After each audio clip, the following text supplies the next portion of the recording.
এবার বেরিয়ে এলো শাকিব খানের তাণ্ডব সিনেমার মেন ভিলেন। আসন্ন কুরবানি ঈদে মুক্তি পেতে যাচ্ছে রায়হান রাফি পরিচালিত শাকিব খানের তাণ্ডব সিনেমা।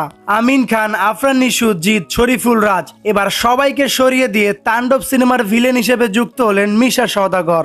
রায়হান রাফি শাকিব খানের সমস্ত ভক্তদেরকে এমন কিছু দেখাতে যাচ্ছে যেটা এর আগে কেউ কোনো সিনেমাতে দেখতে পায়নি। তাণ্ডব হয়ে যাবে, টিকে থাকা হয় না, প্রতিবারই জম হয়ে আসে প্রলয়ের বই, যেন ভিত্তি আর ধ্বংস ছাড়া কিচ্ছু দেখায় না।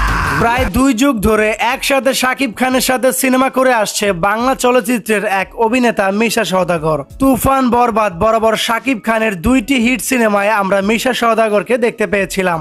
তবে এবারে সমস্ত ভক্তরা শাকিব খানের সিনেমায় মিশা সওদাগরকে ভিলেন হিসেবে দেখতে চায়। এবার আমরা শাকিব খানের সাথে এমন একটা কিছু দেখতে চলেছি যেটা এর আগে কোনো সিনেমায় আমরা দেখতে পাইনি। তবে তাণ্ডবের ফোরকাস্টে শাকিব খানের ফাইটিং সিকোয়েন্স দেখলে বোঝার উপায় নেই যে এই সিনেমার ভিলেন থাকছেন কে।